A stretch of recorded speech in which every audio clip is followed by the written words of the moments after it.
Good afternoon, everybody, and welcome. I guess we don't have enough seats today. Wow. In the last quarter century, a sitting president of the United States has come to Davos only twice. Both times it was Donald Trump.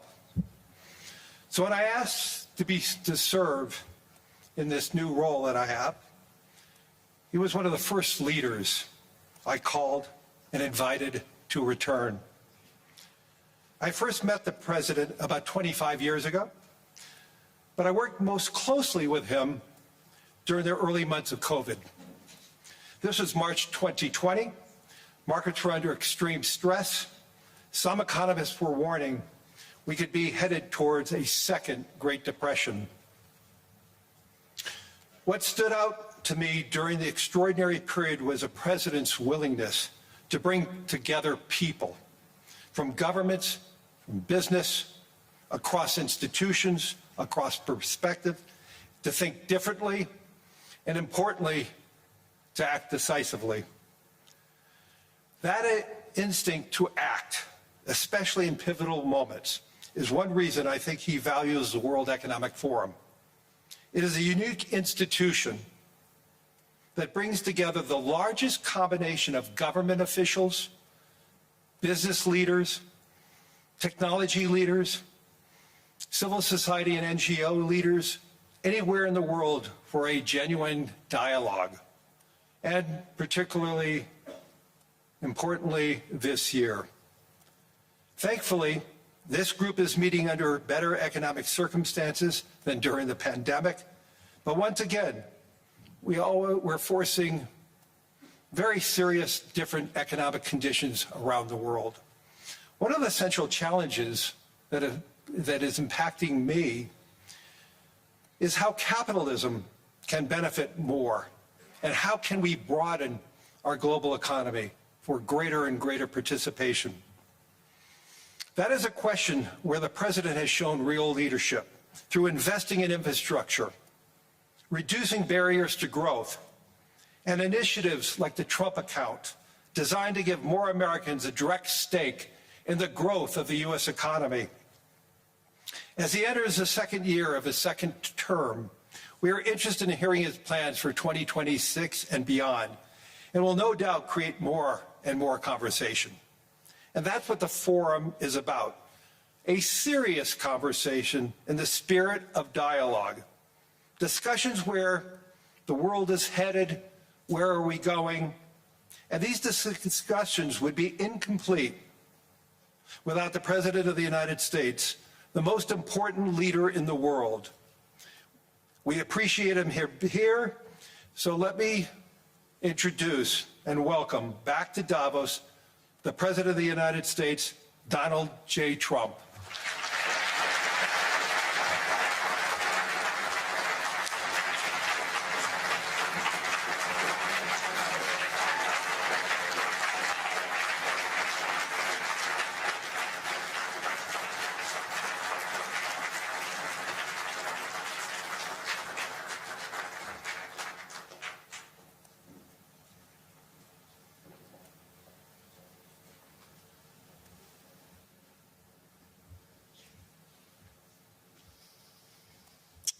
Well, thank you very much, Larry. It's great to be back in beautiful Davos, Switzerland, and to address so many respected business leaders, so many friends, few enemies, and all of the distinguished guests. It's a who's who, I will say that. I've come to this year's World Economic Forum with truly phenomenal news from America. Yesterday marked the one-year anniversary of my inauguration, and today, after 12 months back in the White House, our economy is booming, growth is exploding, productivity is surging, investment is soaring, incomes are rising, inflation has been defeated, our previously open and dangerous border is closed and virtually impenetrable. And the United States is in the midst of the fastest and most dramatic economic turnaround in our country's history. Under the Biden administration, America was plagued by the nightmare of stagflation, meaning low growth, and high inflation, a recipe for misery, failure, and decline. But now, after just 1 year of my policies, we're witnessing the exact opposite. Virtually no inflation and extraordinarily high economic growth. Growth like I believe you'll see very shortly our country has never seen before, perhaps no country has ever seen before. Over the past 3 months, core inflation has been just 1.6%. Meanwhile, fourth quarter growth is projected to be 5.4%, far greater than anybody other than myself and a few others had predicted. Since the election, the stock market has set 52 all-time high records. So that's in 1 year, 52 records, adding $9 trillion in value to retirement accounts, 401ks, and people's savings. People are doing very well. They're very happy with me. Since my inauguration, we've lifted more than 1.2 million people off of food stamps, and after 4 years in which Biden secured less than $1 trillion of new investment in our country. Think of that, 1 trillion, substantially less than that.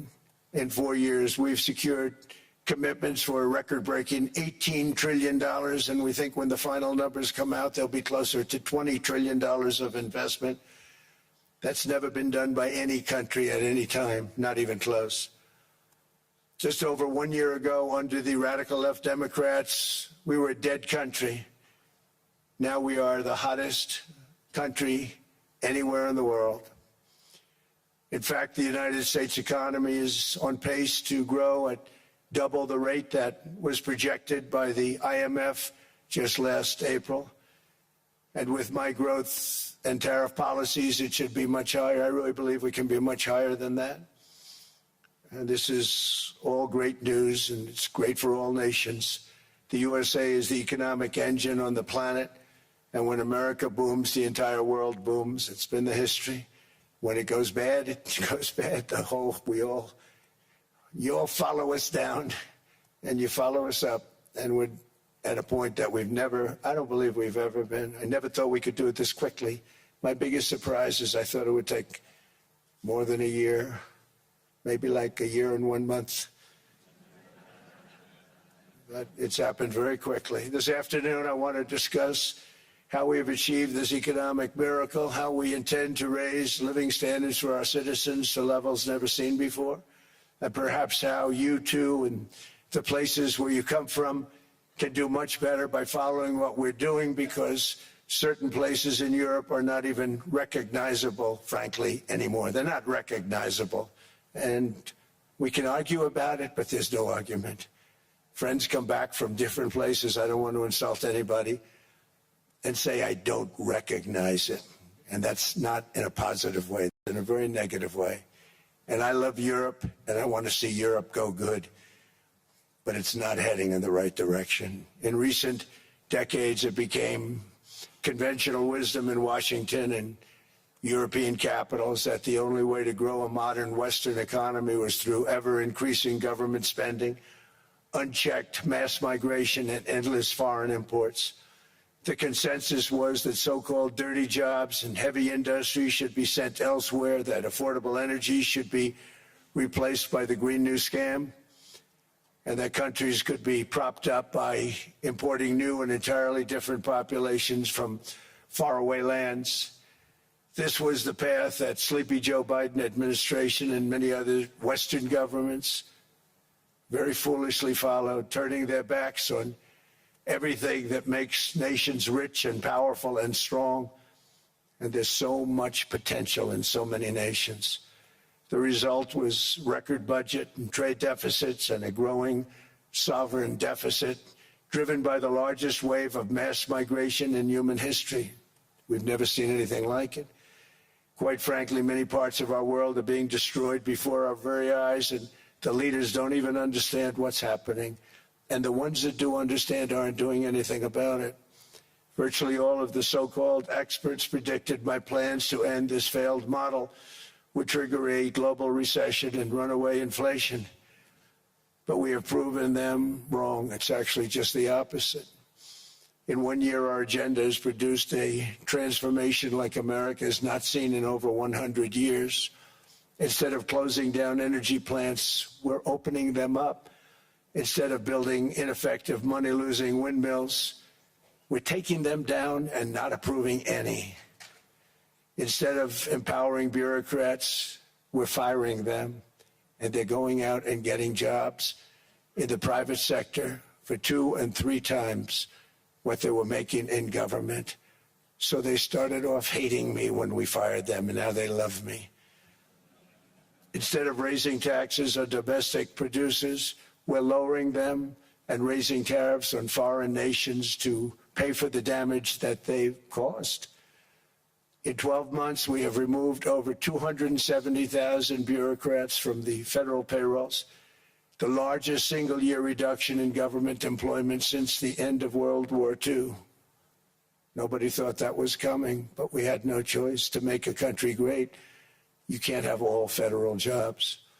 We've cut federal spending by $100 billion and slashed the federal budget deficit by 27% in the single year. It's going to go down quite a bit more from that, driving inflation way down from the record highs of the Biden administration. Every month, they went up and up and up. I promised to cut 10 old regulations for every single new regulation, but instead I've cut, actually till this point, 129 regulations for every 1 new regulation approved. So every time they come in with a new regulation, we do at least 10, but so far it's averaging out to 129, if you can believe it. In July, we passed the largest tax cuts in American history, including no tax on tips, no tax on overtime, no tax on Social Security for our great seniors. We also provided 100% expensing, that's the one they like, and bonus depreciation for all new equipment and capital investments to help companies expand and shift production to America. They are so in love with it. They build a plant, they're able to deduct it immediately, the whole thing, rather than waiting 38 to 41 years in the old days. This is a miracle taking place. Nobody thought it would ever be done by any country, but it's done by us. It was what made my first term the most successful 4-year term that we've ever had from a financial standpoint. And now we've upped it. This is a 10-year program, not a 1-year program. But you're allowed to deduct everything in 1 year. It used to be 38 to 41 years. With tariffs, we've radically reduced our ballooning trade deficit, which was the largest in world history. We were losing more than $1 trillion every single year, and it was just wasted. It was going to waste.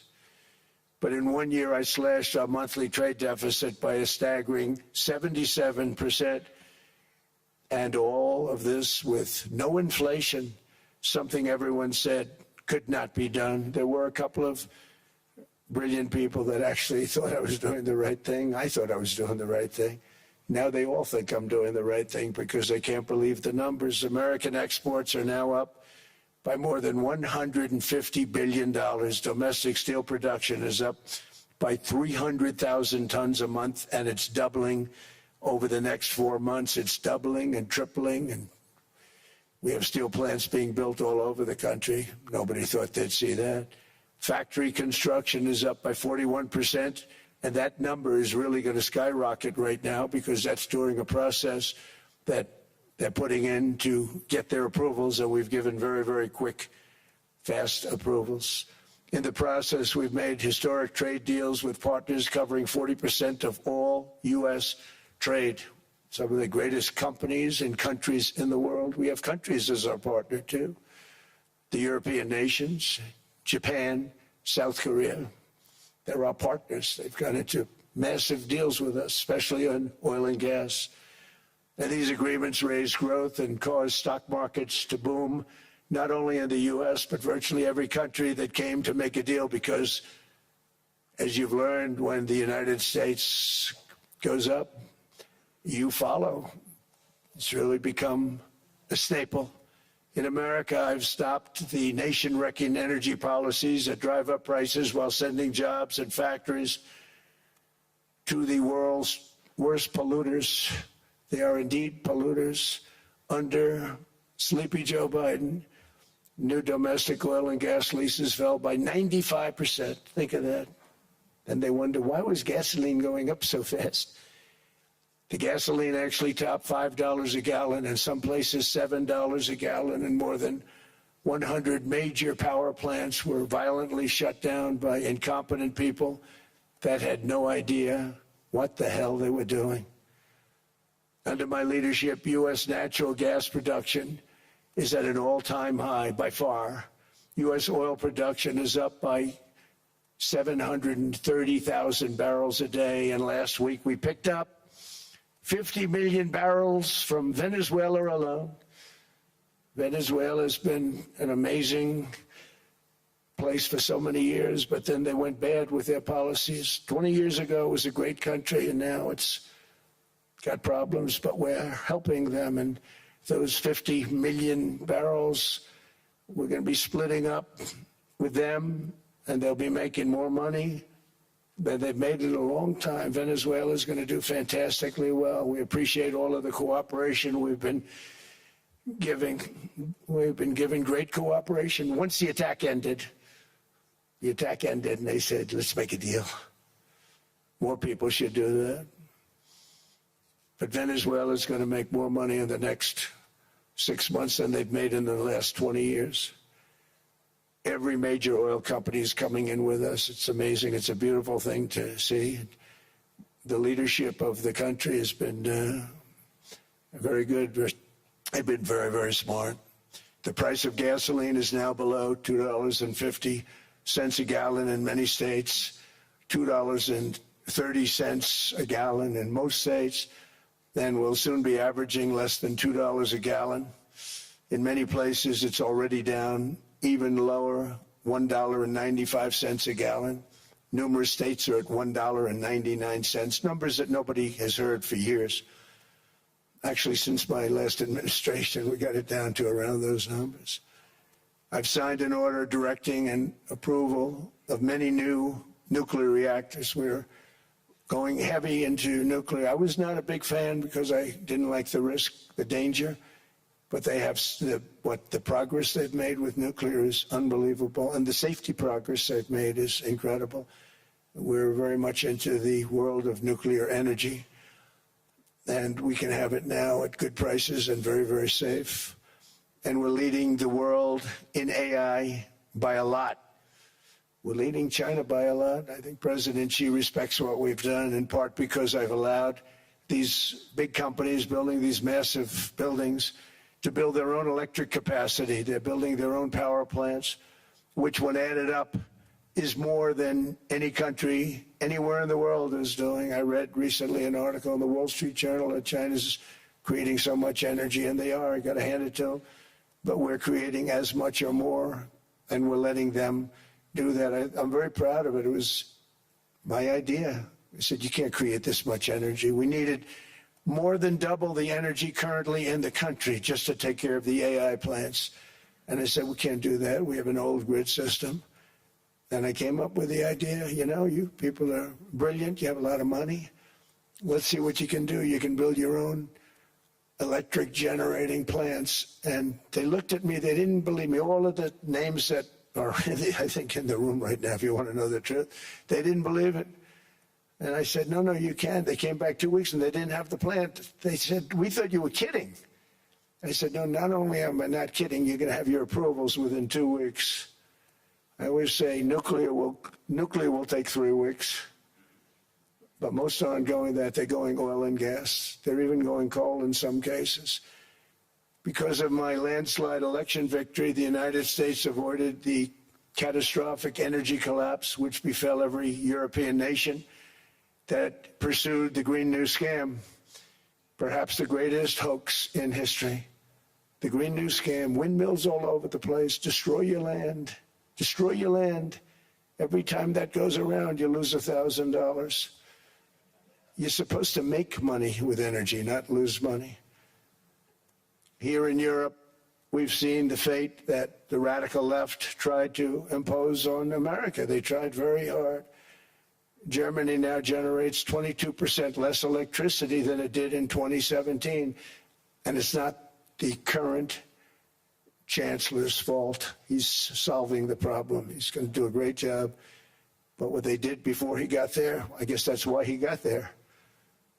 And electricity prices are 64% higher.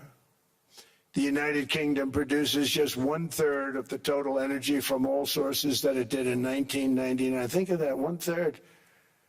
And they're sitting on top of the North Sea, one of the greatest reserves anywhere in the world, but they don't use it. And that's one reason why their energy has reached catastrophically low levels with equally high prices. High prices, very low levels. Think of that, 1/3. And you're sitting on top of the North Sea, and they like to say, well, you know, that's depleted. It's not depleted. It's got 500 years. They haven't even found the oil. The North Sea is incredible. They don't let anybody drill. Environmentally, they don't let them drill.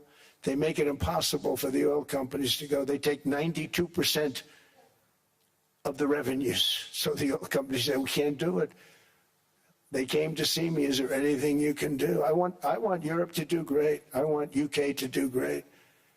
They're sitting on one of the greatest energy sources in the world, and they don't use it. In fact, their electricity prices have soared 139%. There are windmills all over Europe. There are windmills all over the place, and they are losers. One thing I've noticed is that the more windmills a country has, the more money that country loses and the worse that country is doing. China makes almost all of the windmills, and yet I haven't been able to find any wind farms in China. Did you ever think of that? It's a good way of looking at it. They're smart. China is very smart. They make them, they sell them for a fortune. They sell them to the stupid people that buy them, but they don't use them themselves. They put up a couple of big wind farms, but they don't use them. They just put them up to show people what they could look like. They don't spin. They don't do anything. They use a thing called coal, mostly. But China goes with the coal. They go with oil and gas. They're starting to look at nuclear a little bit, and they're doing just fine. They make a fortune selling the windmills, though, and I think really that's one that they wouldn't be surprised if it stopped. They are shocked that it continues to go. They're very friendly with me. They're shocked that people continue to buy those damn things. They killed the birds. They ruin your landscapes. Other than that, I think they're fabulous, by the way. Stupid people buy them. The consequences of such destructive policies have been stark, including lower economic growth, lower standards of living, lower birth rates, more socially disruptive migration, more vulnerability to hostile foreign adversaries, and much, much smaller militaries. The United States cares greatly about the people of Europe. We really do. I mean, look, I am derived from Europe. Scotland and Germany, 100% Scotland, my mother, 100% German, my father. And we believe deeply in the bonds we share with Europe as a civilization. I want to see it do great. That's why issues like energy, trade, immigration, and economic growth must be central concerns to anyone who wants to see a strong and united West, because Europe and those countries have to do their thing. They have to get out of the culture that they've created over the last 10 years. It's horrible what they're doing to themselves. They're destroying themselves. It's beautiful, beautiful places. We want strong allies, not seriously weakened ones. We want Europe to be strong.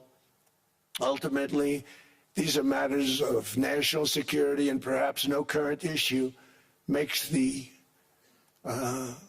situation more clear than what's currently going on with Greenland. Would you like me to say a few words of Greenland? I was going to leave it out of the speech, but I think I would have been reviewed very negatively. I have tremendous respect for both the people of Greenland and the people of Denmark, tremendous respect. but every NATO ally has an obligation to be able to defend their own territory. And the fact is, no nation or group of nations is in any position to be able to secure Greenland other than the United States. We're a great power, much greater than people even understand. I think they found that out 2 weeks ago in Venezuela. We saw this in World War II when Denmark fell to Germany after just 6 hours of fighting and was totally unable to defend either itself or Greenland. So the United States was then compelled, we did it, we felt an obligation to do it, to send our own forces to hold the Greenland territory. And hold it we did, at great cost and expense. They didn't have a chance of getting on it, and they tried. Denmark knows that. We literally set up bases on Greenland for Denmark. We fought for Denmark. We weren't fighting for anyone else. We were fighting to save it for Denmark. Big, beautiful piece of ice. It's hard to call it land. It's a big piece of ice. But we saved Greenland and successfully prevented our enemies from gaining a foothold in our hemisphere. So we did it for ourselves also. And then after the war, which we won it big. Without us, right now, you'd all be speaking German and a little Japanese, perhaps. After the war, we gave Greenland back to Denmark. How stupid were we to do that? But we did it. But we gave it back. But how ungrateful are they now? So now our country and the world face much greater risks than it did ever before because of missiles, because of nuclear, because of weapons of warfare that I can't even talk about. 2 weeks ago, they saw weapons that nobody ever heard of. Shot at us. They said, what happened? Everything was discombobulated. They said, we've got them in our sights. Press the trigger, and nothing happened. No anti-aircraft missiles went up. There was one that went up about 30 feet and crashed down right next to the people that sent it. They said, what the hell is going on? Those defensive systems were made by Russia and by China. So they're going to go back to the drawing boards, I guess. Greenland is a vast, almost entirely uninhabited and undeveloped territory. It's sitting undefended in a key strategic location between the United States, Russia, and China. That's exactly where it is, right smack in the middle. Wasn't important nearly when we gave it back. You know, when we gave it back, it wasn't the same as it is now. It's not important for any other reason, you know.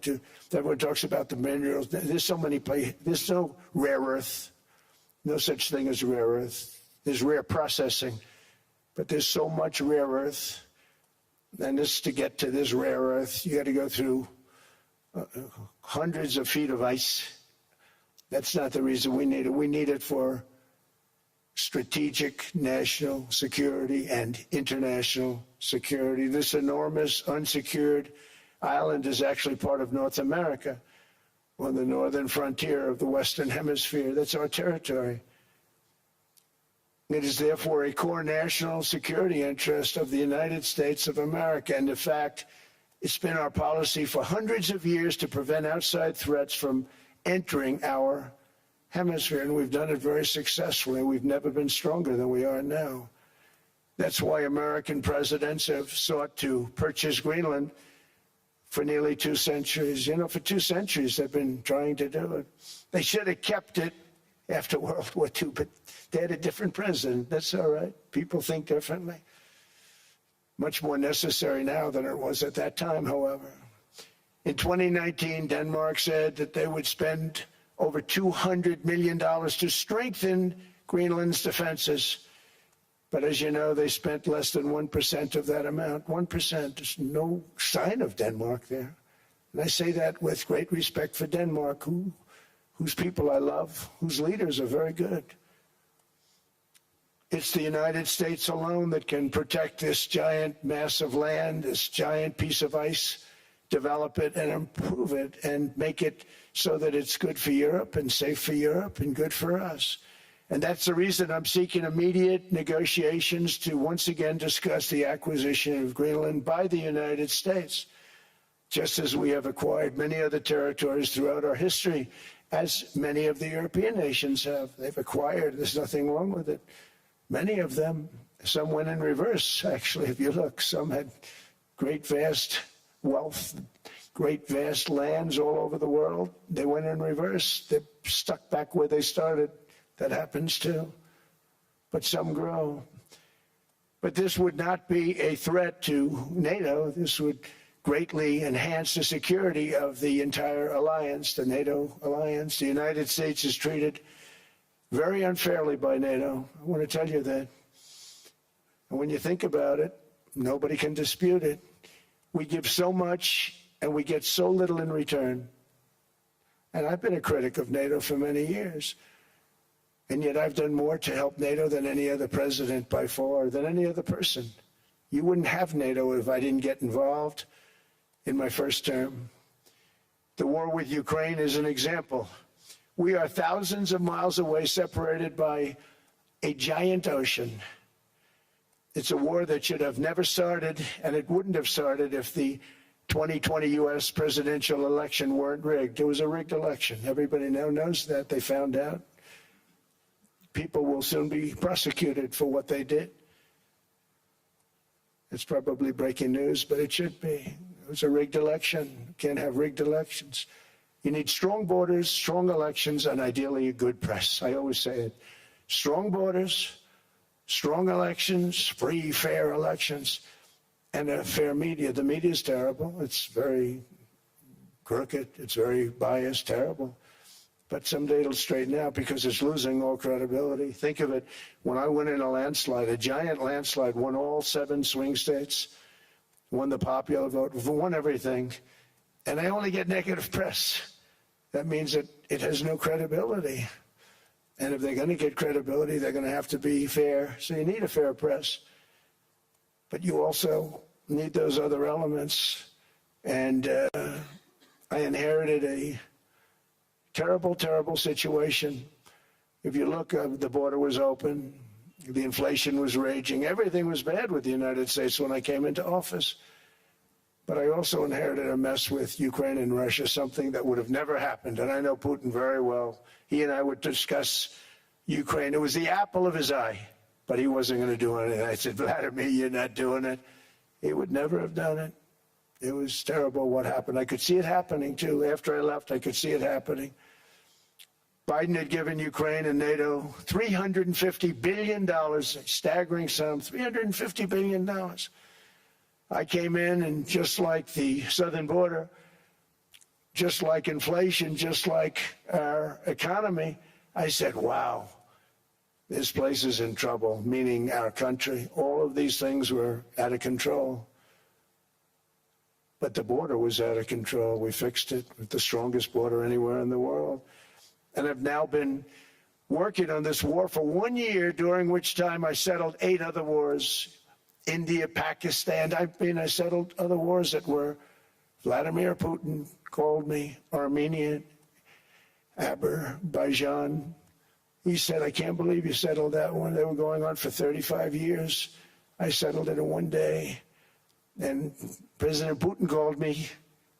He said, you know, I can't believe I worked on that war for 10 years trying to settle it. I couldn't do it. I said, do me a favor, focus on settling your war. Don't worry about that one.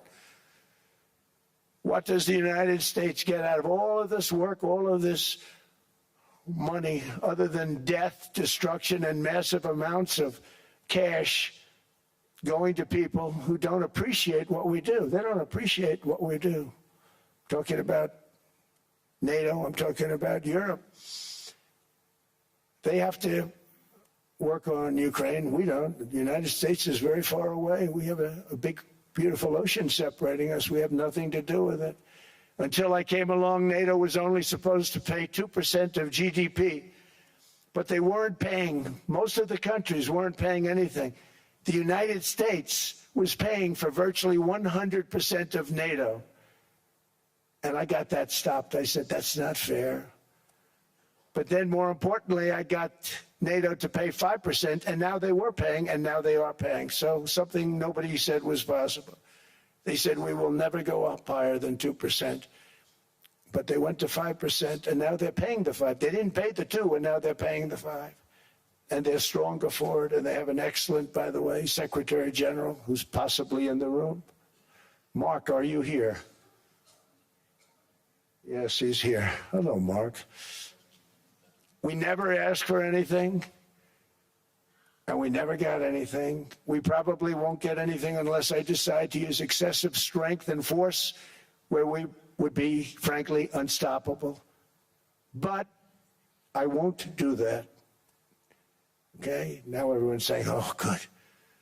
That's probably the biggest statement I made, because people thought I would use force. I don't have to use force. I don't want to use force. I won't use force.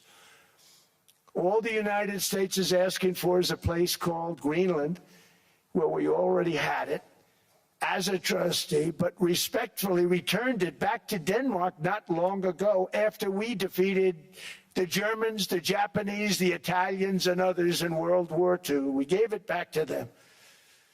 We were a powerful force then, but we are a much more powerful force now.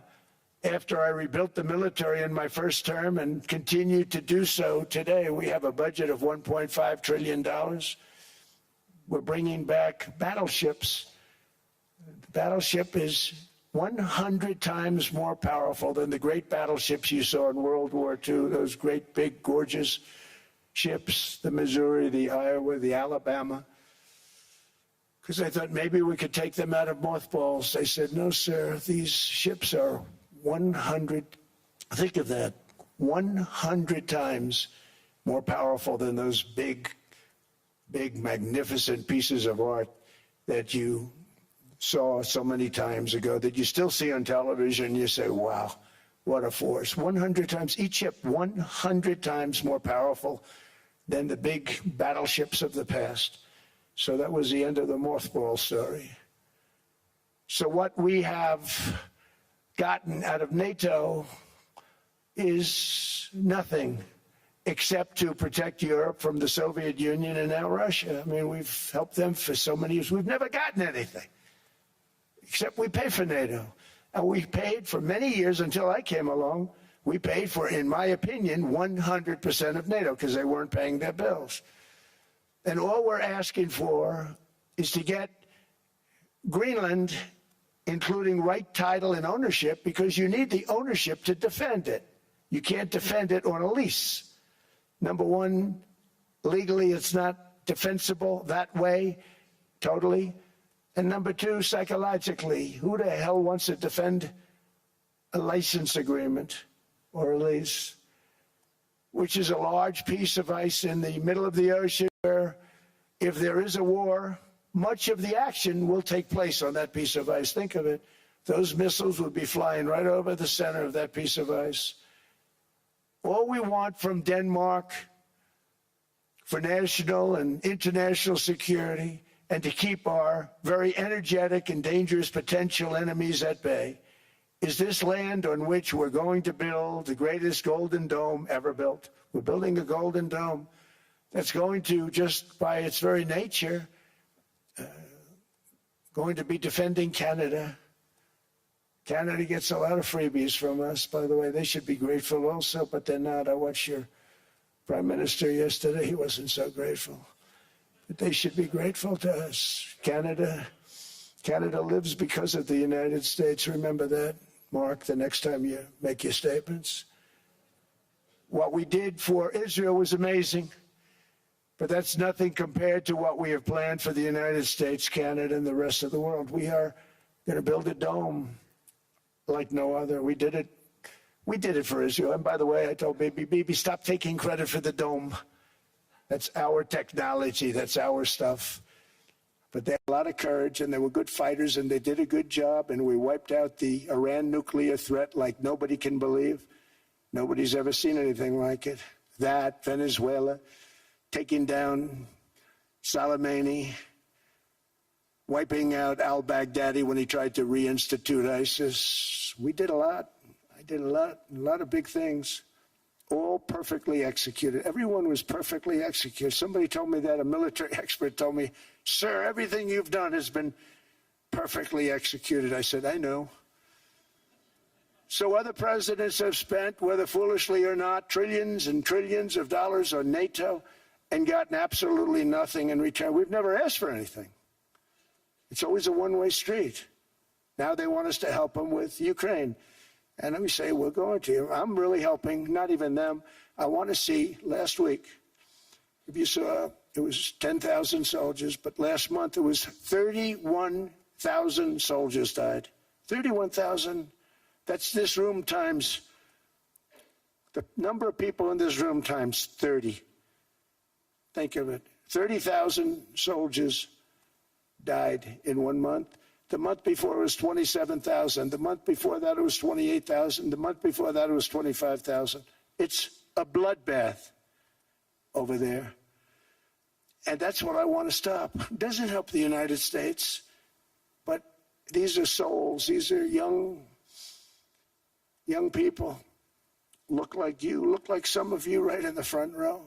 They go to war. Their parents are so proud. Oh, there he goes, comes back. 2 weeks later, they get a call, your son's head's been blown off. I want to stop it. It's a horrible war. It's the worst since World War II. They keep going, they'll exceed World War II. The numbers are staggering, how many people they've lost. They don't want to talk about it.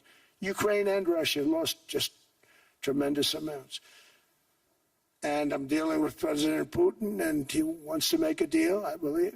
I'm dealing with President Zelensky, and I think he wants to make a deal. I'm meeting him today. He might be in the audience right now. But they got to get that war stopped because too many people are dying, needlessly dying. Too many souls are being lost. It's the only reason I'm interested in doing it. But in doing it, I'm helping Europe, I'm helping NATO, and I've until the last few days when I told them about Iceland, they loved me. They called me daddy, right, last time. A very smart man said, he's our daddy. He's running it. I was like running it. I went from running it to being a terrible human being. But now what I'm asking for is a piece of ice, cold and poorly located, that can play a vital role in world peace and world protection. It's a very small ask compared to what we have given them for many, many decades. But the problem with NATO is that we'll be there for them 100%. But I'm not sure that they'd be there for us if we gave them the call. Gentlemen, we are being attacked. We're under attack by such and such a nation. I know them all very well. I'm not sure that they'd be there. I know we'd be there for them. I don't know that they'd be there for us. So with all of the money we expend, with all of the blood, sweat, and tears, I don't know that they'd be there for us. They're not there for us on Iceland, that I can tell you. I mean, our stock market took the first dip yesterday because of Iceland. So Iceland's already cost us a lot of money. But that dip is peanuts compared to what it's gone up. And we have an unbelievable future in that stock. That stock market is going to be doubled. We're going to hit 50,000, and that stock market's going to double in a relatively short period of time because of everything that's happening. But this is a good example. After giving NATO and European nations trillions and trillions of dollars in defense, they buy our weapons. We make the greatest weapons in the world, but now we're going to make them faster, much faster. You saw that. I put a cap on the salaries, and I put no buybacks, no stock buybacks, no various other things that they were doing. I mean, they were making $50 million, but it would take them 3 years to give you a Patriot missile. I said, that's not good. My chauffeur can do a better job than that, and he makes slightly less than 50. They make big salaries. If they're going to make those big salaries, they're going to have to produce a lot faster. The good news is we have the greatest equipment in the world. Now we're going to start making it a lot faster. They're going to build additional plants. And all of the money that goes into stock buybacks is going to go into building plants. We're not allowing stock buybacks by defense companies any longer. They're going to build new plants to make Tomahawks, Patriots. We have the best equipment, F-35s. F-47 one just coming out. They say it's the most devastating plane, fighter jet ever. Who knows? They called it 47. If I don't like it, I'm going to take the 47 off it. I wonder why they called it 47. We'll have to think about that. But if I don't like it, I'm going to take that 47 off. But it's supposed to be the stage 6. It's supposed to be the first stage 6 plane, undetectable, like our B-2 bombers were undetectable. They flew right over Iran. They were undetectable. And they did their job, and they got the hell out of there. So we want a piece of ice for world protection, and they won't give it. We've never asked for anything else, and we could have kept that piece of land, and we didn't. So they have a choice. You can say yes, and we will be very appreciative, or you can say no, and we will remember. A strong and secure America means a strong NATO, and that's one reason why I'm working every day to ensure our military is very powerful, our borders are very strong, and above all, our economy is strong because national security requires economic security and economic prosperity, and we have the greatest that we've ever had. Biden and his allies destroyed our economy and gave us perhaps the worst inflation in American history. They say 48 years, I say forever, but I think 48 years is the equivalent to forever. Whether it's 48 years or ever, it's terrible, costing the typical family $33,000. What they did to this country should never, ever be forgotten. It's early, but he has to be rated as the worst president we've ever had by far. The auto pen did much of the damage. The auto pen, he was the auto pen president, because I don't believe a sane president would have ever signed the kind of things that he signed. But now grocery prices, energy prices, airfares, mortgage rates, rent, and car payments are all coming down, and they're coming down fast. We inherited a mess, but we've done a hell of a job in 12 months. Under my most favored nation policy for drug prices, the cost of prescription drugs is coming down by up to 90%, depending on the way you calculate. You could also say 5, 6, 7, 800%. There are two ways of figuring that. But we have a favored nations policy that every president wanted, no president was able to get. I got it, and other nations approved it. And I had to use tariffs in order to get it because they said, no way. In other words, a pill that costs 10% in London costs $130. Think it costs $10 in London, costs $130 in New York or in Los Angeles. And I'd say, boy, that's bad. Friends of mine would say, you know, we go to London, you can buy the stuff for nothing. We go all over the world, we could buy it for nothing.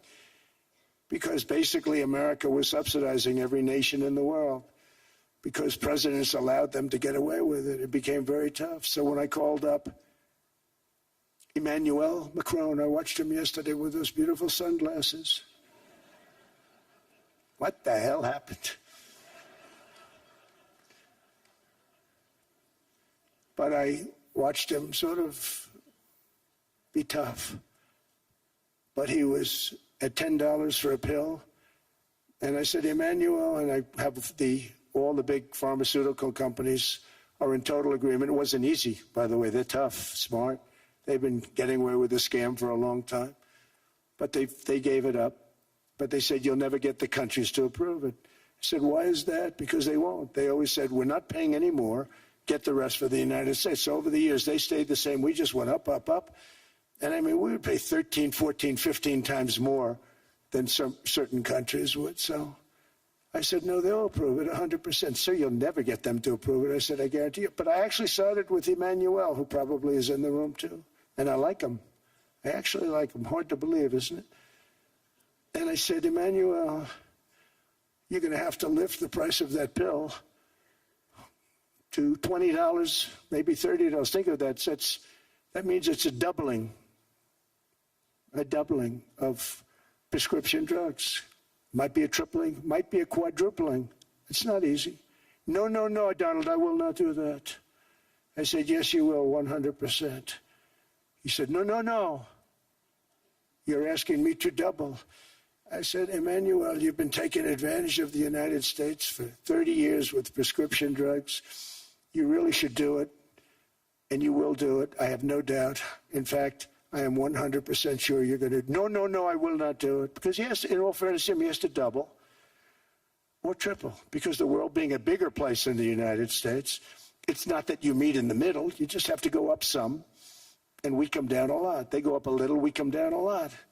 So we're at $130, they're at 10. So they may have to go to 20 or 30. No more than that.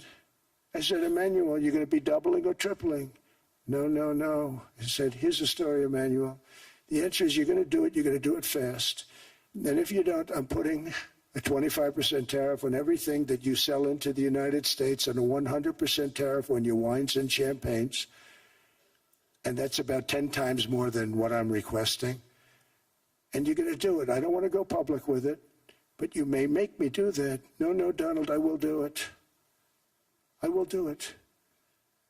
It took me, on average, 3 minutes a country, saying the same thing. You will do it. They all said, no, no, no, I will not do it. You're asking me to double the cost of prescription. I said, that's right, because you've been screwing us for 30 years. And they said, we will not do it. I said, that's all right. On Monday morning, we're putting a 25, 30, 50. I gave different numbers for different countries. This is also national security we're talking about. Not fair. We're not going to subsidize the whole world. And every one of those countries have agreed to do it. So one of the biggest things that I've done is the fact that we have now most favored nation. We will pay whatever the lowest price is in the entire world. So our drug prices are going to be coming down by staggering 90%. Again, you could say 1,000%, 2,000%. Depends on the way you want to figure it, but we'll go with the way the fake news likes it better because it sounds, can you imagine a 90% reduction sounds much worse. But drug prices are going to be coming down tremendously in all the nations, and I appreciate them doing it, but they did it. In all fairness, without tariffs, I wouldn't have been able to get it done.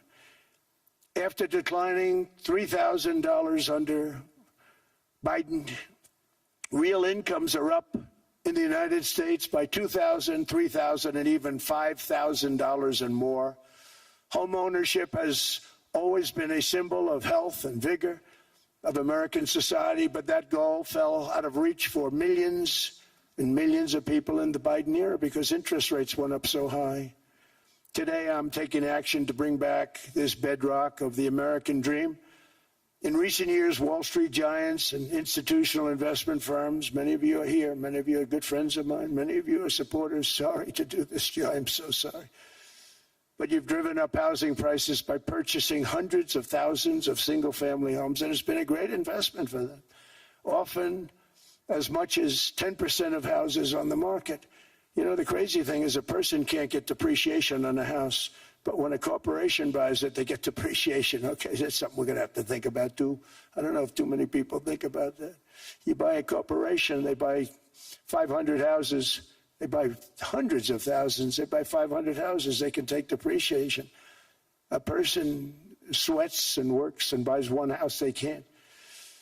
But homes are built for people, not for corporations, and America will not become a nation of renters. We're not going to do that. That's why I have signed an executive order banning large institutional investors from buying single-family homes. It's just not fair to the public. They're not able to buy a house. And I'm calling on Congress to pass that ban into permanent law, and I think they will. One of the biggest barriers to saving for a down payment has been surging credit card debt. The profit margin for credit card companies now exceeds 50%, one of the biggest. And they charge Americans interest rates of 28%, 30%, 31%, 32%. Whatever happened to usury?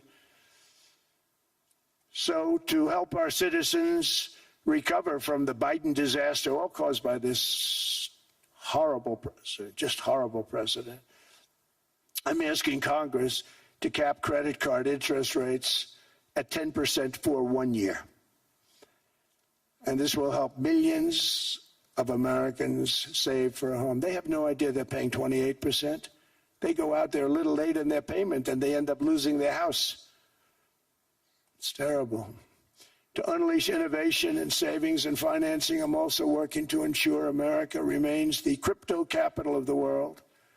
And to that end, last year I signed the landmark Genius Act into law. Now Congress is working very hard on crypto market structure legislation, Bitcoin, all of them, which I hope to sign very soon, unlocking new pathways for Americans to reach financial freedom. And I did it for two reasons. Number one, I thought it was politically good, and it was. I got tremendous political support. But more importantly, China wanted that market too. It's just like they want the AI.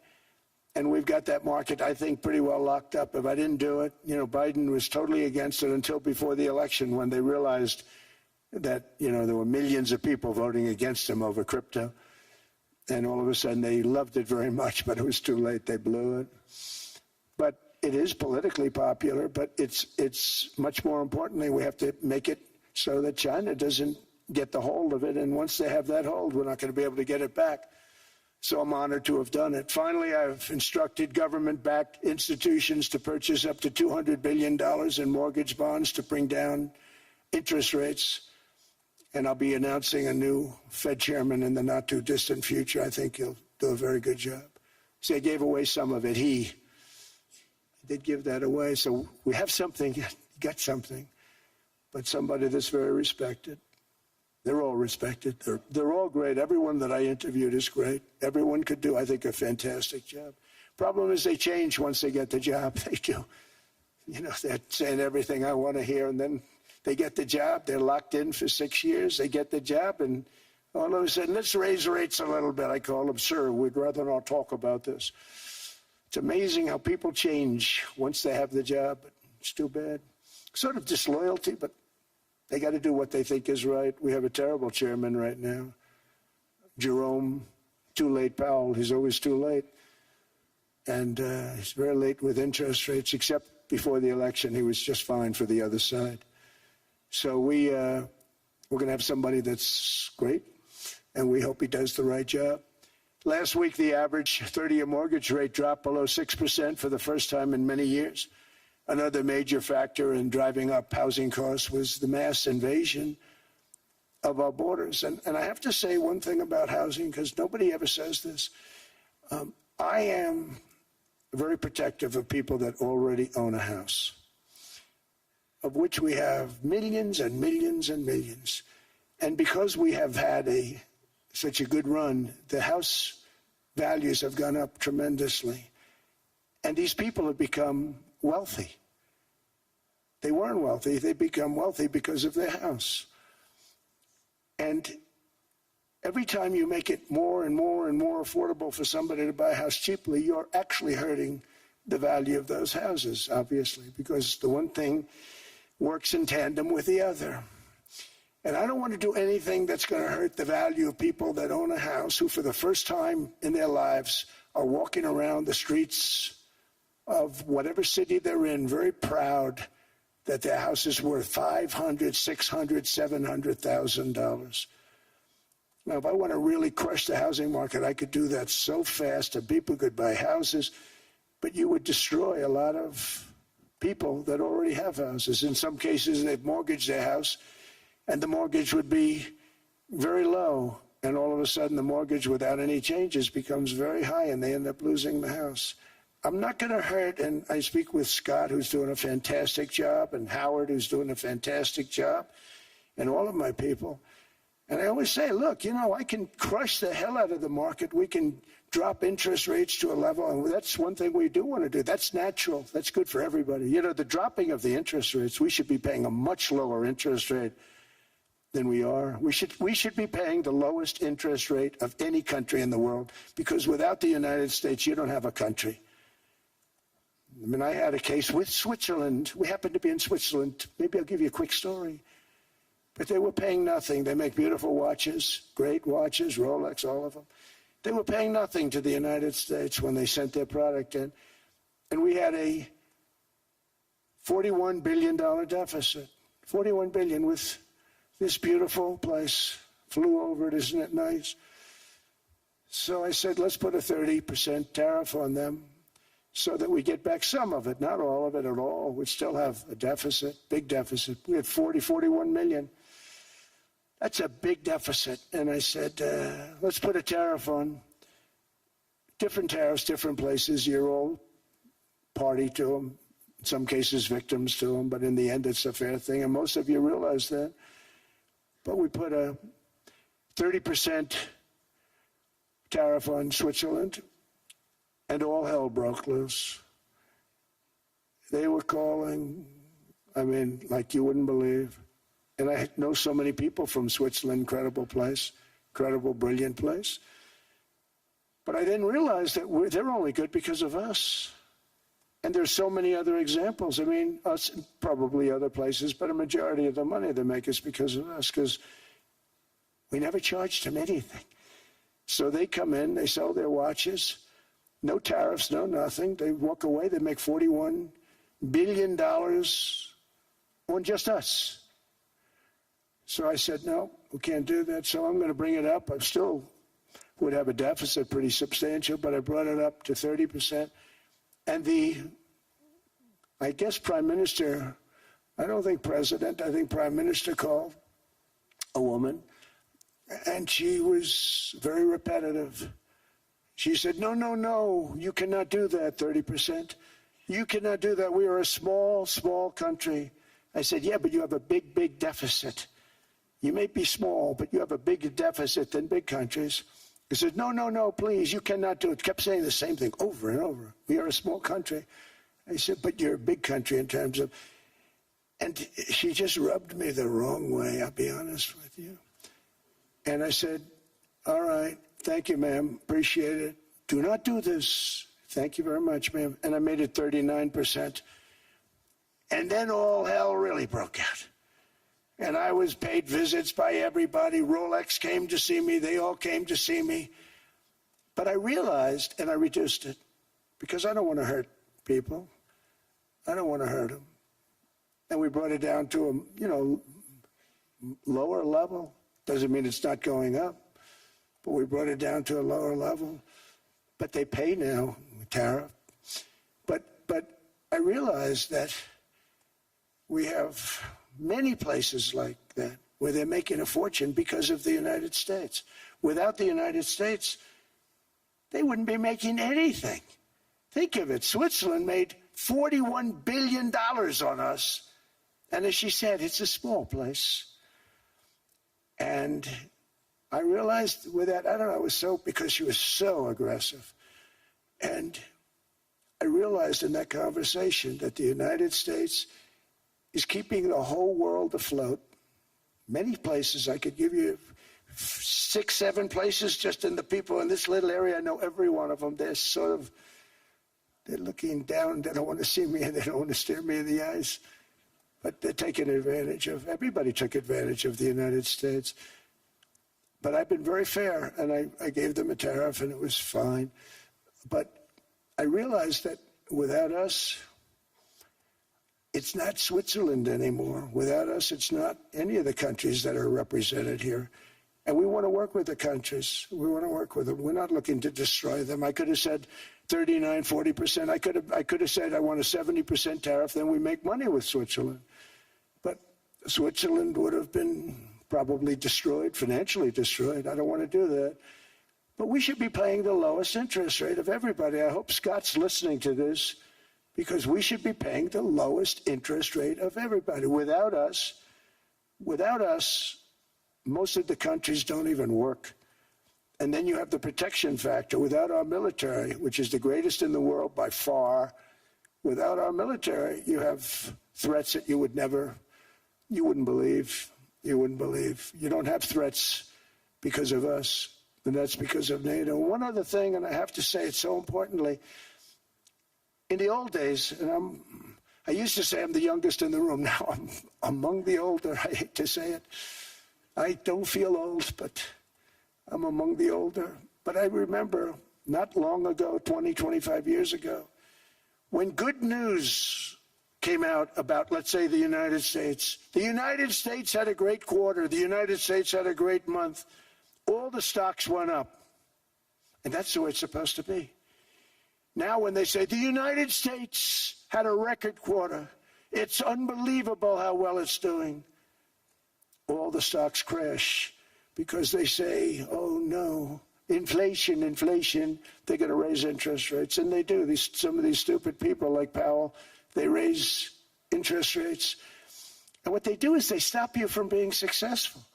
It used to be when we had a great quarter, a great month, great earnings, great anything, any good news, the stock market went up. That's the way it's going to be. We got to do that again because that's the way it should be. Now when we have a great month, they want to kill it. Like we did over 5%. People were surprised. We should do 20%. We could do 25%. When we announce good numbers, and the reason is they're so petrified of inflation.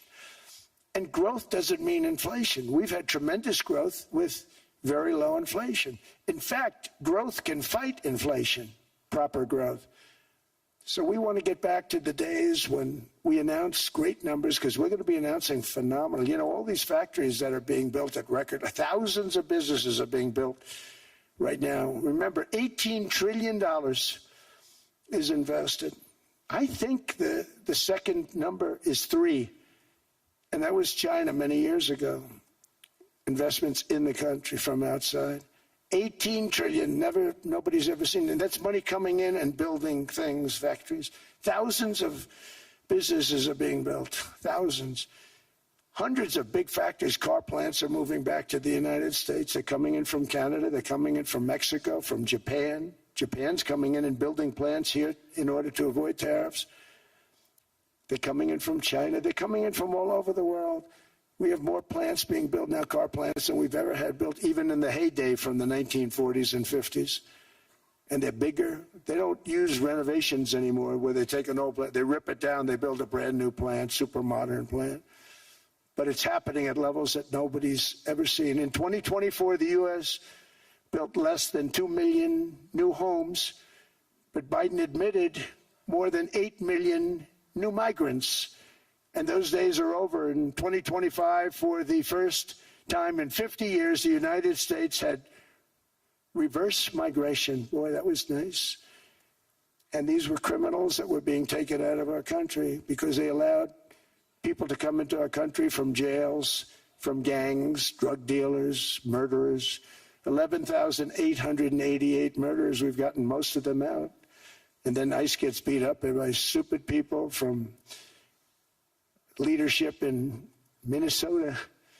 We actually are helping Minnesota so much, but they don't appreciate it. Most places do. You know, Washington, D.C. is the safest place now in the United States. It was a very dangerous place to walk, and now you can walk with your wife, your kids, right through the middle of the city. Right now, Washington, D.C. is as safe as it gets. It was one of the most unsafe, I had to admit. We sent in the military, the National Guard. Within 2 months, it was great. Within 3 months, it's like a really great place and a safe place and a beautiful place. It's even been cleaned up. The graffiti's gone. The fences are gone. We don't have to worry about fences anymore. All of the places, the grasses are cut and replaced with new grass in many cases. It's all going to happen in the spring.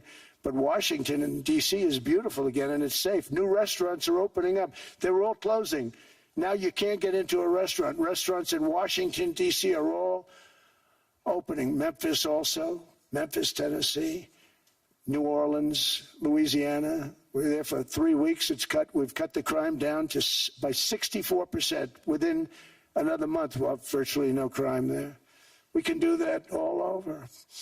We're going to help the people in California. We want to have no crime. I know Gavin was here. I used to get along so great with Gavin when I was president. Gavin's a good guy. And we're going to, if he needed it, I would do it in a heartbeat. I'd love to see. We did help them a lot in Los Angeles, a lot with the early in my term when they had some problems. But we would love to do it. I will say this, if I were a Democrat governor or whatever, I would call up Trump. I'd say, come on in, make us look good. Because we're cutting crime down to nothing.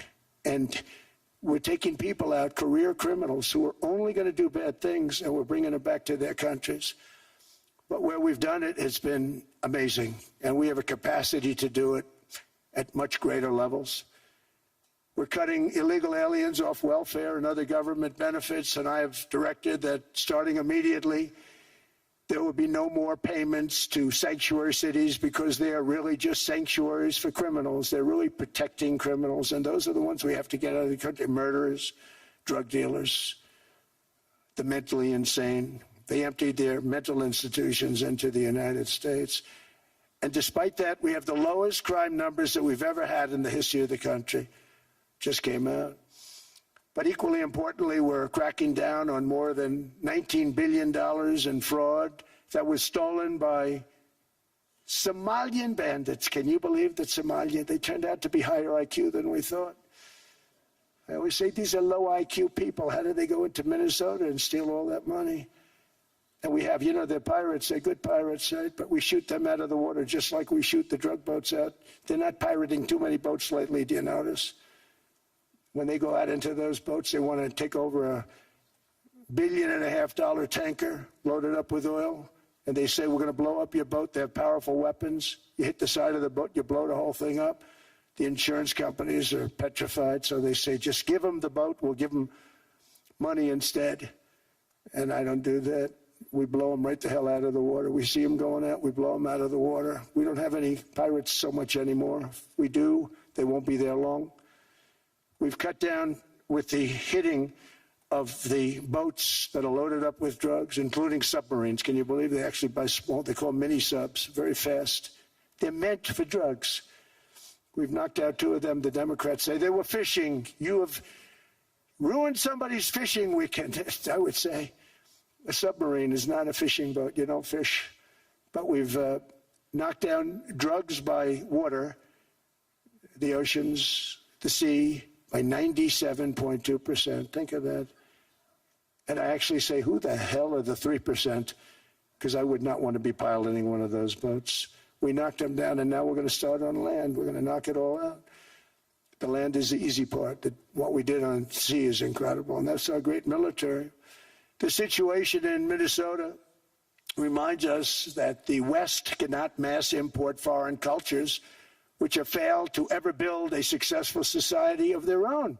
I mean, we're taking people from Somalia, and Somalia is a failed, it's not a nation.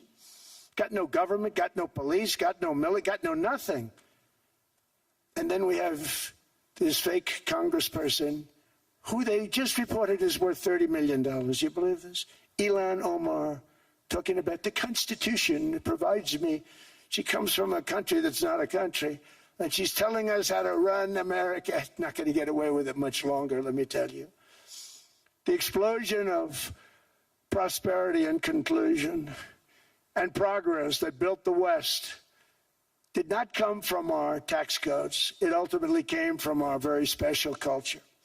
This is the precious inheritance that America and Europe have in common. We share it. We share it, but we have to keep it strong. We have to become stronger, more successful, and more prosperous than ever. We have to defend that culture and rediscover the spirit that lifted the West from the depths of the Dark Ages to the pinnacle of human achievement. We live in an incredible, changing period. It's an unbelievable time, but we have to take advantage of the time that we're in. In our hands are technologies that our ancestors could scarcely have. I mean, they couldn't have even dreamt some of the things that we see today. And so rapidly they're produced. I mean, AI, 2 years ago, nobody ever heard of the term, and now everybody's talking about it. And it can have some very good purpose. It could also have some dangerous purpose, and for that we have to watch out. But some tremendous things are happening because of it. And we're leading by so much. We're doing so well. But opportunities that are bigger and grander than ever before in human history are right before us. It is the pioneers in this room. Many of you in this room are true pioneers. You're two truly brilliant people. Just your ability to get a ticket is brilliant because you have about 50 people for every seat. I don't know what. That's Larry. Everything Larry touches turns to gold. He made this very successful. But you're in this room And some of you are the greatest leaders anywhere in the world. You're the greatest brains anywhere in the world. And the future is unlimited, and to a large part because of you. And we have to protect you, and we have to cherish you. I always say we have to cherish our brilliant people because there aren't many of them.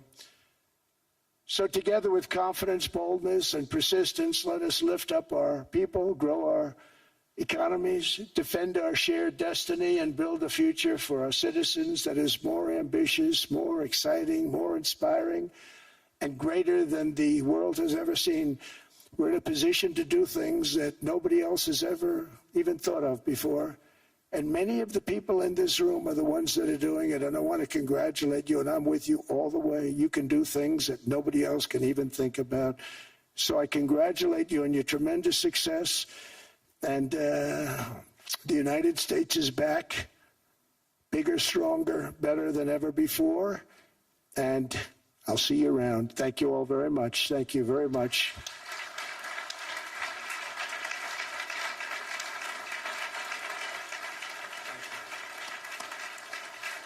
Thank you.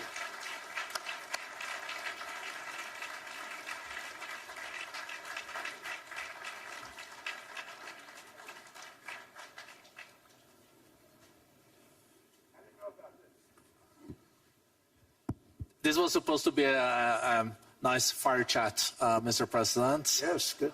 You I got set up now. I did know. You made the job for the moderator really easy. Thank you, Mr. President, for your speech. I do have a few follow-up questions, if it's okay. Sure. I don't think I should start with Greenland, maybe. I'll start with the economy. The U.S. economy is doing really, really well. But how to sustain this growth moving forward? Because there's always a recession looming around the corner.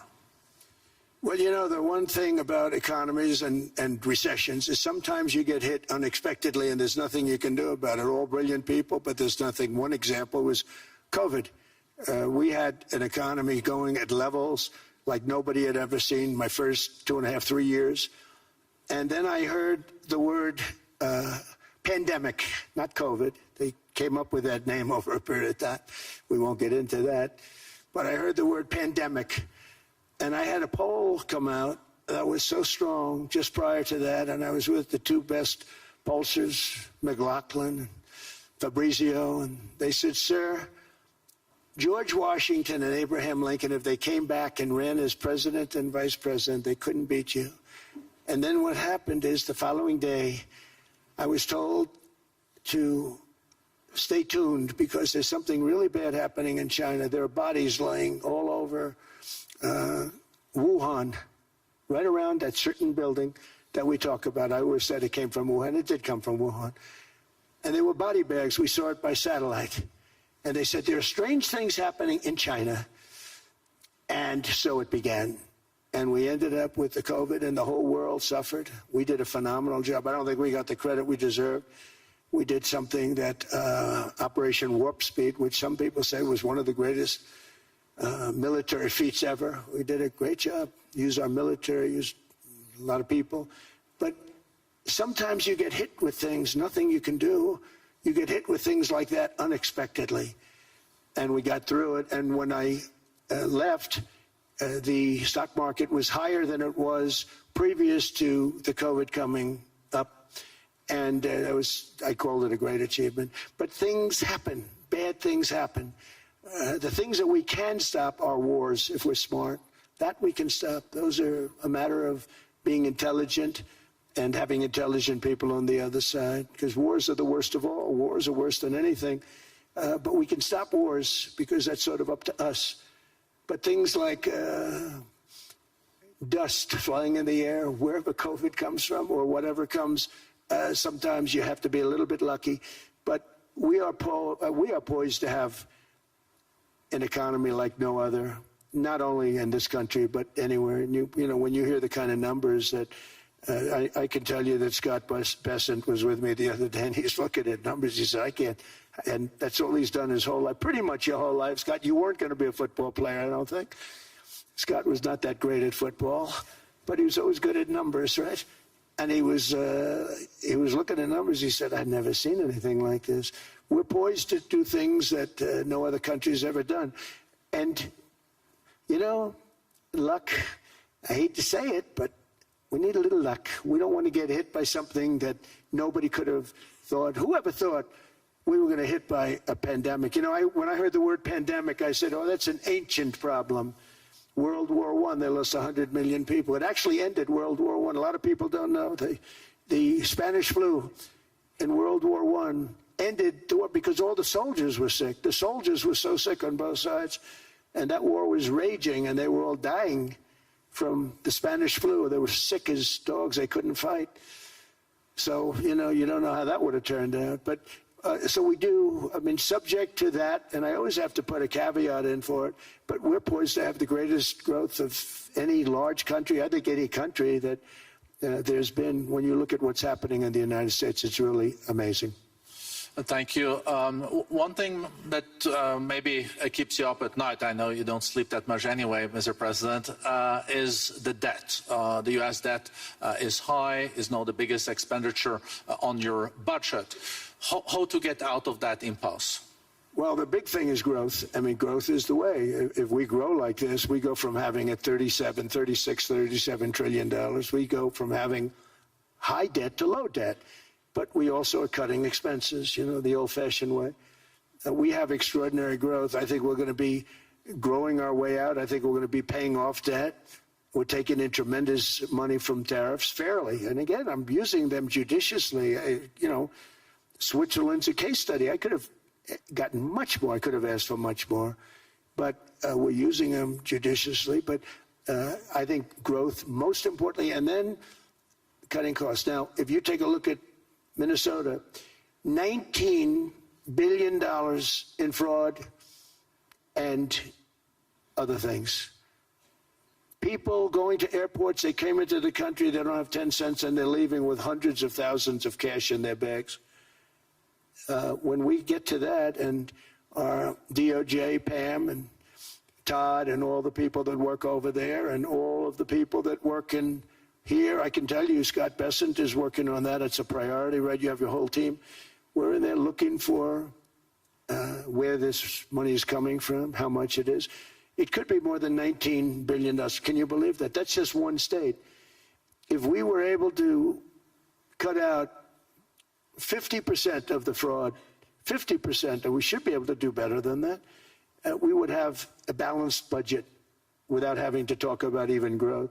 So we have a lot of options, but we're working very hard on that. That's a big deal. It's not just the protests, the fake protests done by agitators and, you know, professional insurrectionists. That's what they are. They're professional troublemakers. But we are looking very strong at the money, too, in Minnesota and other places.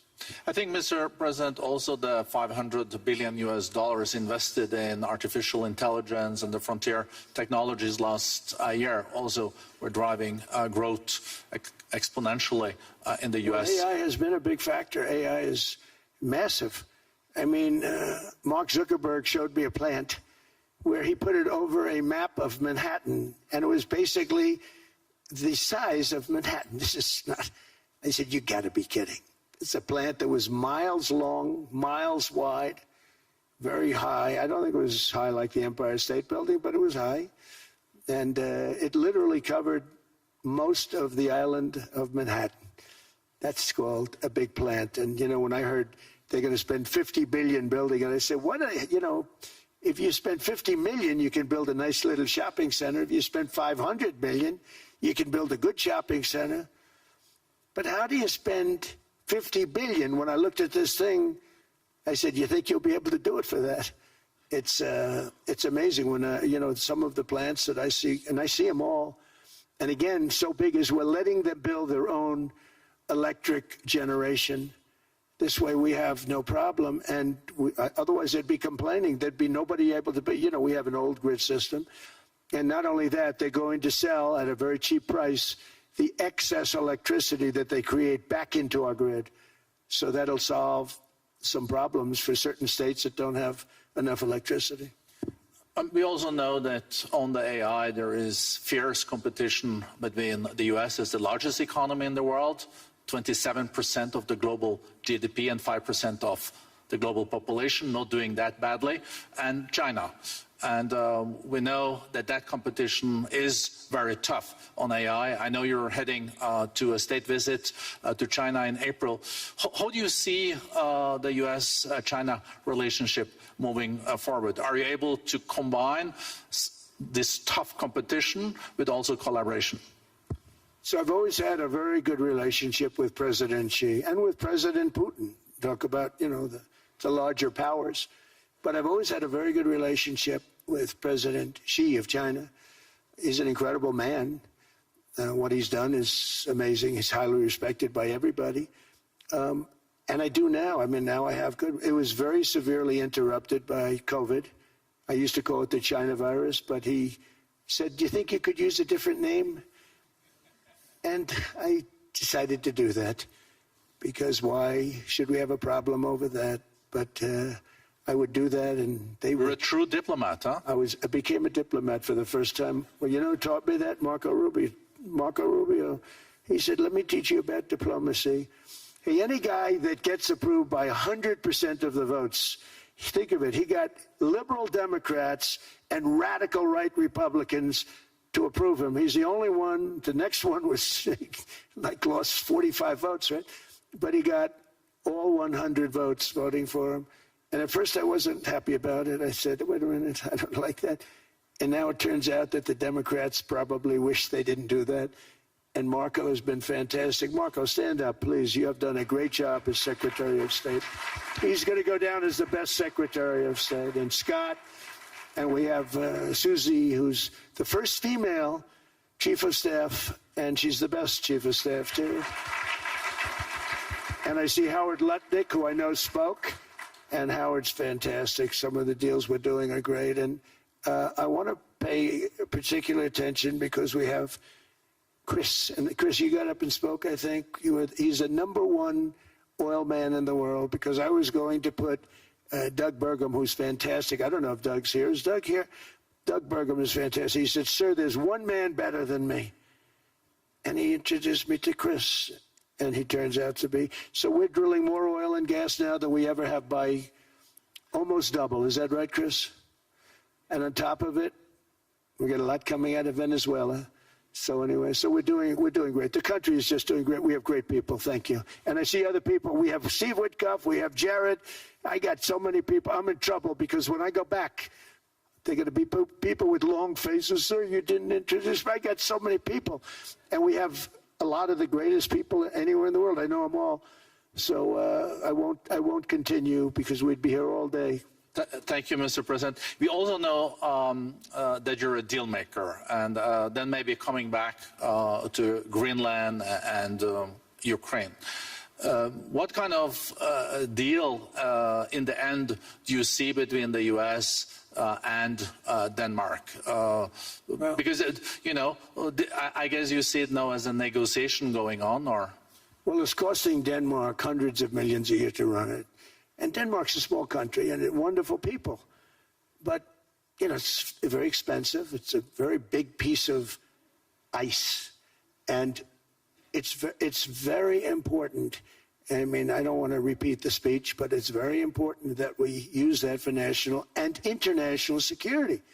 That can create a power that will make it impossible for the bad guys to do anything against the perceived good ones.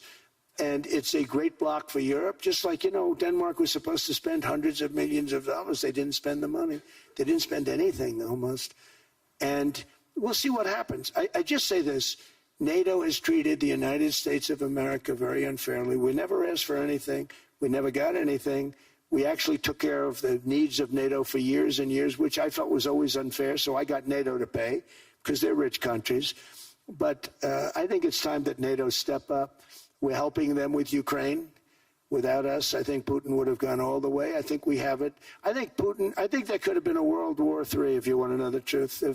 If Kamala was elected, or Joe, any one of those, you know, those thinkers, I think you could have ended up in World War III. And I will say Steve Witkoff has been dealing incredibly with But we're not going to have World War III. We want to get it stopped, but we're not going to have World War III. I think if I wasn't elected, I think that could have evolved into World War III. It was a very, very bad situation, and it still is, but it's not that kind of bad. It's bad because so many young people are being killed. How close do you think there is on an agreement on Ukraine? I had the pleasure of speaking with Steve Witkoff and Jared Kushner yesterday. I know they're working hard on it. I know that they're also traveling now. Do you see this very close or still? Well, I hate to say it. I thought that was going to be so. I settled 8 wars plus. And I thought that was going to be one of my easier ones. Not the easiest. Some I settled in a matter of hours because I'm good at that stuff. You know, the United Nations should be doing this. I shouldn't be doing it, but it doesn't matter. It's got to get done, saving a lot of lives. We're saving millions of lives. With Ukraine, Russia, there's tremendous hatred between President Zelensky and President Putin. That's not good. That's not good for settlements. We know from dealing. There's abnormal hatred. With that being said, I think Russia wants to make a deal. I think Ukraine wants to make a deal. And we're going to try getting a deal done. We're getting, I think, Steve, I think I can say that we're reasonably close. And what happens is oftentimes we'll have a deal with Russia. Russia's set, and President Zelensky will not do it. You saw that when he was in the Oval Office. I was not happy. And then we'll have President Zelensky wants to make a deal, and Putin doesn't want to make the deal. It's a very difficult balance, and it's big time, and it is, you know, to use a word, it's a bloodbath. It's horrible what's happening. It's a drone war. The drones are killing, you know, thousands of people a week, thousands. We have to get it stopped. So I believe they're at a point now. I'm going to meet with President Zelensky later today. I believe they're at a point now where they can come together and get a deal done. And if they don't, they're stupid. That goes for both of them. And I know they're not stupid. But if they don't get this done, they are stupid. So I don't want to insult anyone, but you got to get this deal done. Too many people are dying. It's not worth it. President Sisi is sitting on the first row here. He spoke earlier today and also complimented you on the Gaza deal. I think there will be a signing tomorrow. Of course, there are different views on this, but how important do you think this signing is on the Board of Peace? And do you think this is going to sustain? Do you think we now will see Gaza reconstructed and the billions of US dollars invested? I do. I mean, I think we have peace in the Middle East. There are some little situations like Hamas, and Hamas has agreed to give up their weapons. Now, you know, they were born with a weapon in their hand, so it's not easy to do. When they were born with a rifle in their hand. It's not an easy thing for them, but that's what they agreed to. They've got to do it. And we're going to know, Jared, over the next 2 or 3 days, certainly over the next 3 weeks, whether or not they're going to do it. If they don't do it, they'll be blown away very quickly. They'll be blown away. You know, we have 59 countries that are part of that whole peace deal. And some of those countries aren't even they're near the Middle East, but they're not in the Middle East traditionally. And they want to come in and take out Hamas. They want to come in. They want to do whatever they can. There's a problem with Hezbollah in Lebanon, and we'll see what happens there. But that's a problem. But there are these little flames, but there's peace in the Middle East. Now, had we not gone in and knocked out with those big, beautiful, we just ordered 25 brand new ones, the latest and the greatest, the B-2 bomber. Think of them, they went in there at 2 o'clock in the morning with no moon, no light, no nothing, and every single one of those massive bombs hit its target, 100,000-pound bombs hit its target, every one of them. And then on top of it, from a submarine 300 miles away, we hit the sites with tomahawks, which is an unbelievable weapon. So, you know, we did our job. If we didn't do that, you would have never had peace in the Middle East.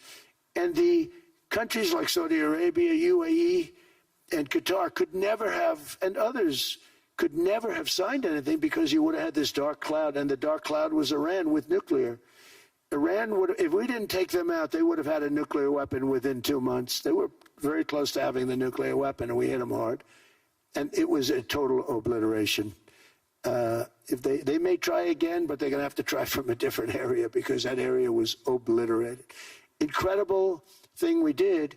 And because we did that, we were able to make peace. If we didn't do that, I would say, Jared and Steve, if we didn't do that, there was no chance of making peace because the countries I just named and other countries could have never signed off. They were afraid. They were afraid. We had a bully. The bully was Iran, the bully of the Middle East. They used to call it for years. They were the bully of the Middle East. They're not the bully of the Middle East anymore.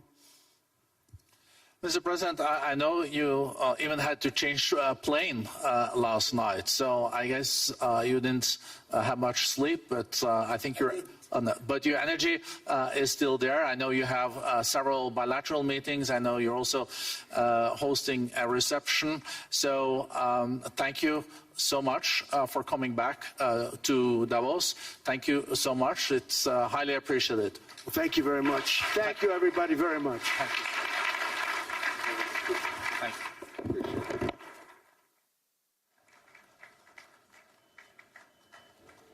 Sir, would you consider a unilateral takeover? U.S. say you won't use force, but how the other means? You guys say no.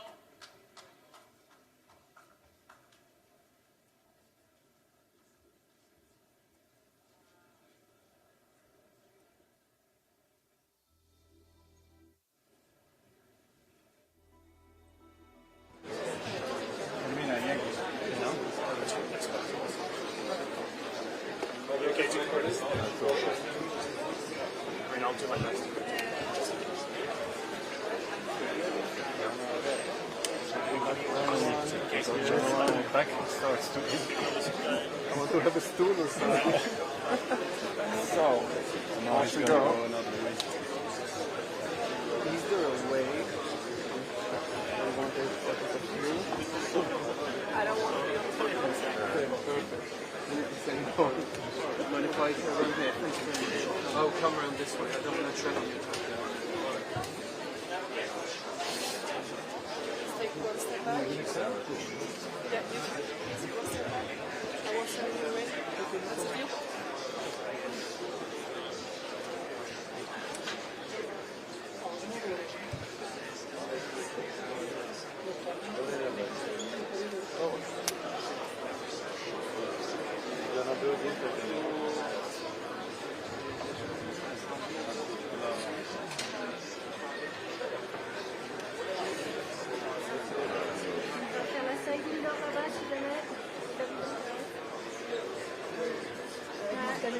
sliding door if you're interested. Il va passer ici, mais après,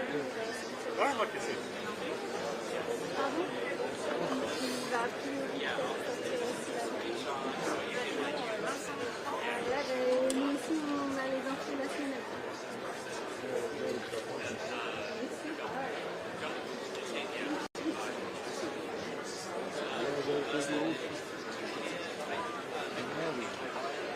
موبایل نگاه ندارم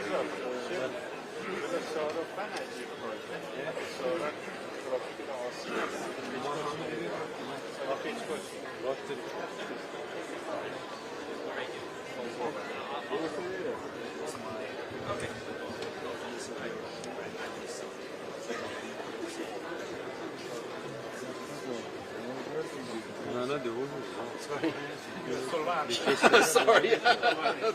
I'll try and make room for you, I'm sorry. I know. That's usually heavily mixed up too. I know. All the people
Mr.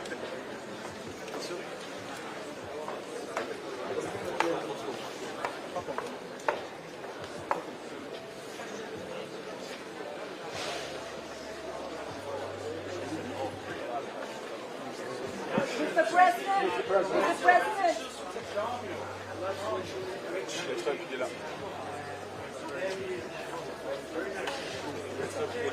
Stand back. Stand back, please. Stand back.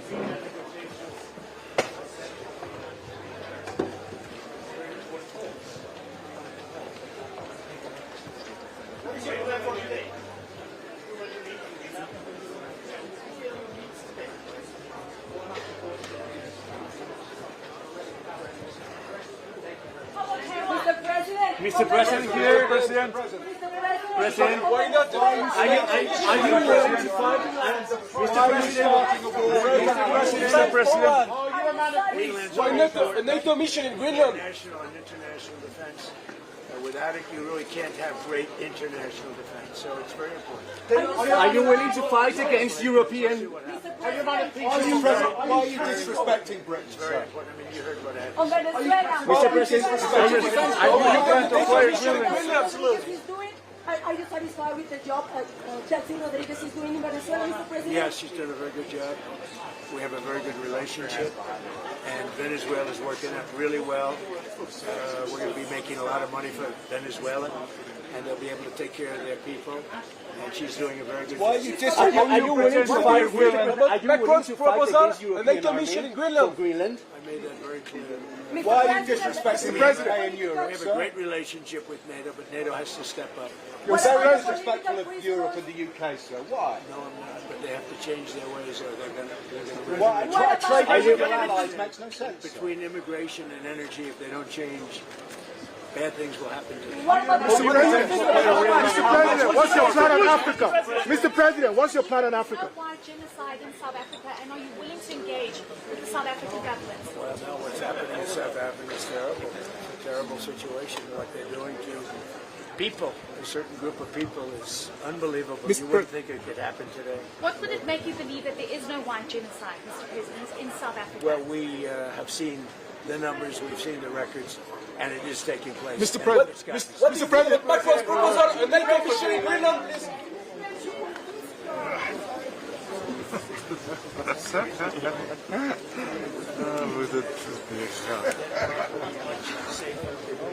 What we have to do, we go, we go.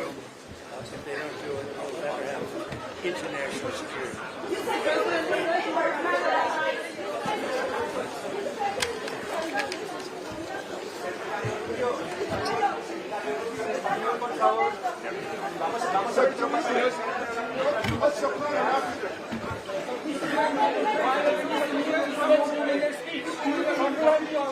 And he promised not to impose any new tariffs on Switzerland. Thank you very much, everybody. Thank you very much. What do you think of Emmanuel Macron's strategy? Tariffs on Switzerland, Mr. President.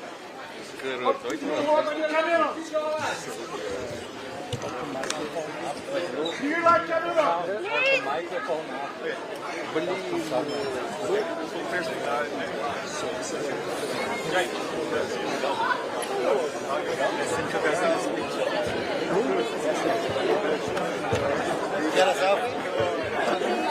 I'm the man.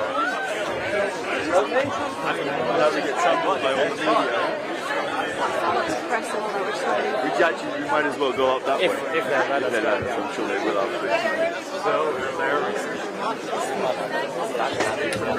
There's a few people around.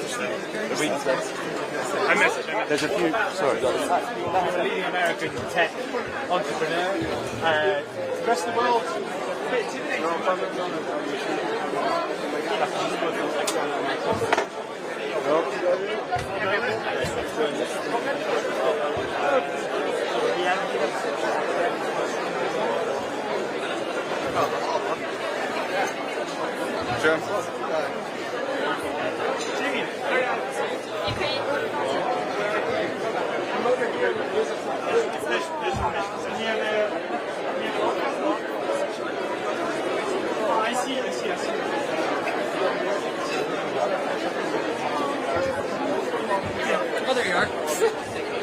So I saw Lagarde, I saw Jensen Wang, I saw Davos from France. I talked to head of state who I didn't recognize, but I think it's from India. Not India, but maybe Pakistan.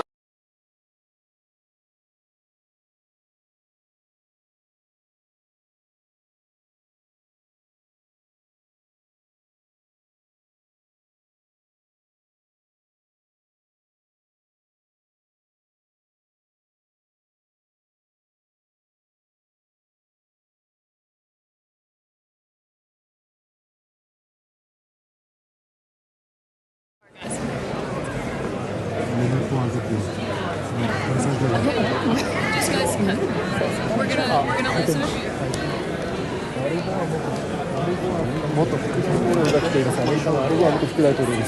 Yeah, well, thank you so much for standing obviously outside the room, and I would love to know what you thought of the president's speech, given you are obviously a very prominent U.S. Policymaker, and what did you make of hearing it from the U.S. perspective, given so many of the European friends that are in the room? Well, I think it was a classic Trump performance. I would hate to be the fact checker that had to go through that speech, but I think there was one element of the speech that I would interpret as a positive. I think perhaps because of the stock market's reaction yesterday, he appeared to back down from his previous threat to use military force to acquire Greenland. And if I'm interpreting that correctly, I think that's a good thing. It was, of course, crazy that he would do such a thing in the first place, but I think he backed down, and that's good. So you directly tie him making the clearest statement yet that the United States is not going to use military force to take Greenland. You think that's because of what happened in the stock market yesterday? Oh, I can only speculate. I don't know what's inside his mind. It would be quite something if I could see inside his mind, but many people have speculated that the bond market and the stock market really have a lot of influence on him. And when it goes down almost 900 points and people do interpret it as a sell America trade, that may well have been the reason he backed down.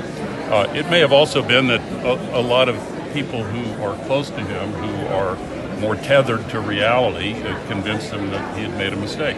And can I get your take on what the president had to say about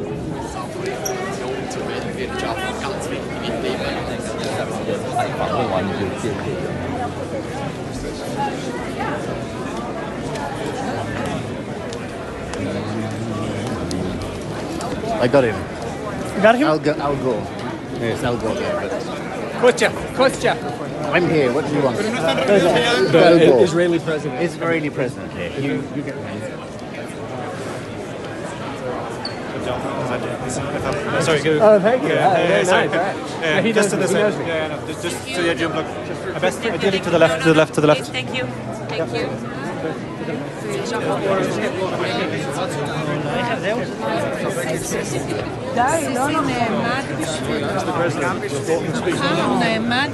What did you think of the speech, sir?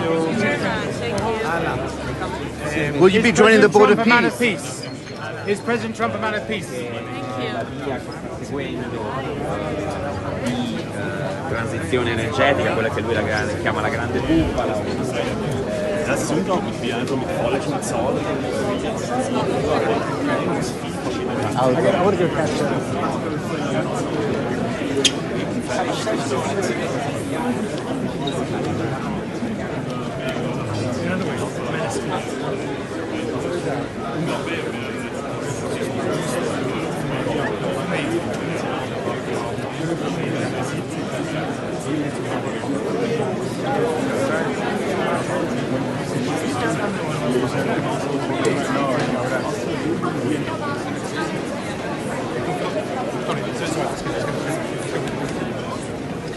A bit of a circus.